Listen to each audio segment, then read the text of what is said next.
Welcome to the Video Made Simple podcast, where we help take the mystery out of videos and break through the monotony of day-to-day communication. I'm your host, Chris Schwager, and if you want to know how to write a script that can make your presentation engaging and easy and relatable, then here's a video scripting tip for you now. Be conversational.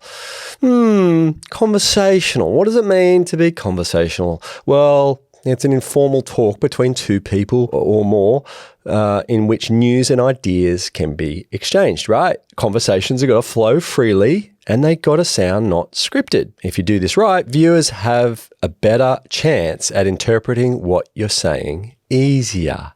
And this point is often overlooked when people script their videos, because they often script it like they're scripting for their website copy or their blog. And that's not the way people talk, okay? So you need to under-articulate a lot of the time and use slang and keep it conversational to make it work. You've got to avoid being too wordy, okay? Imagine you're at a barbecue and you had to explain a topic to a stranger. How would you do that?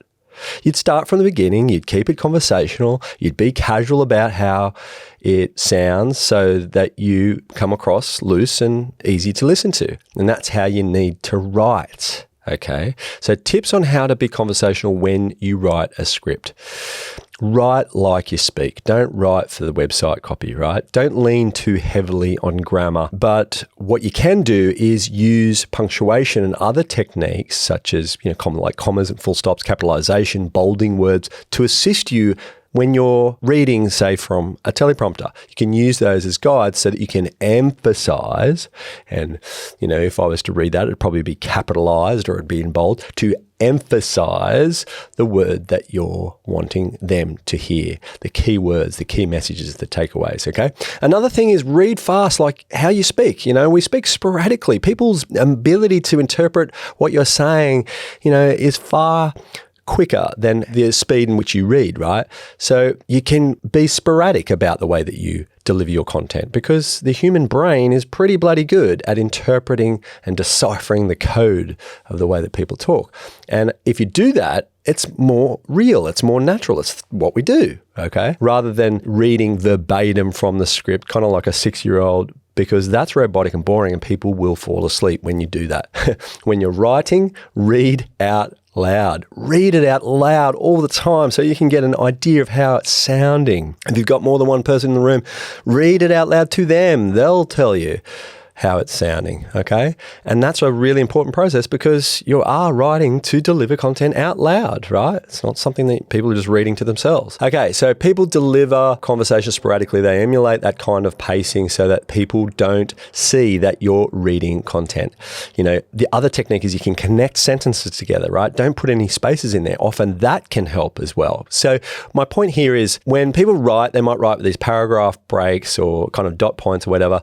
If you read it in the same way, again, it might come across as being quite staccato. So, you say your point, you stop, you say another point, you stop. Now, pauses are important, but often pauses or an over delivery of pauses can end up making the content sound kind of robotic and it's a little bit too structured, a little bit too formatted, right? So just in specific areas, particularly where it's not overly important content or it's not really strong stuff that you're trying to drive home, fly through it. Don't ignore the punctuation, don't ignore the full stops, but just don't add those gaping pauses in there, right? Because they're there for dramatic effect, and if you don't have any dramatic effect in what you're saying, you don't need to do great big long pauses through those areas. Using slang. Slang is a great example of how you can be better conversational. So here's an example. If I were to use the words, how to get things better, I would be articulating that pretty well. But if I didn't want to, if I wanted to increase the rate in which I spoke and just kind of fly through that, I would attach the words together. So it's not grammatically a word. It's not spelt correctly. It's not spelt, there's no spelling for but it just forces you to deliver it like that. Okay. Again, we're not writing for copy on the website. We're writing for you to deliver your performance. So you know how to get things better? That's how you would want to write it.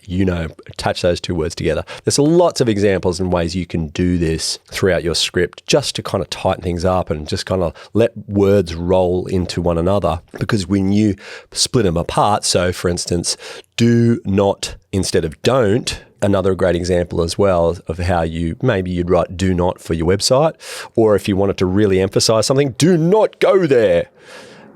Versus don't go there, right? So two completely different deliveries. People will understand your message better and stay engaged with what you have to say without it sounding robotic or mechanical.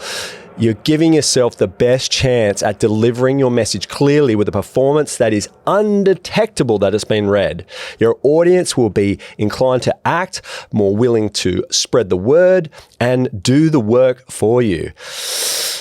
Go with it, baby. If you want more personalized coaching around this, then be sure to leave a comment. Let us know how we can help. Use this tip and you'll pick it up quickly with a performance that's consistent, delivering a message that people will want to watch. And don't forget to subscribe to this channel where you'll get weekly Video Made Simple ideas to present your videos like a pro. That's all for this episode. Thanks for listening and see you next week.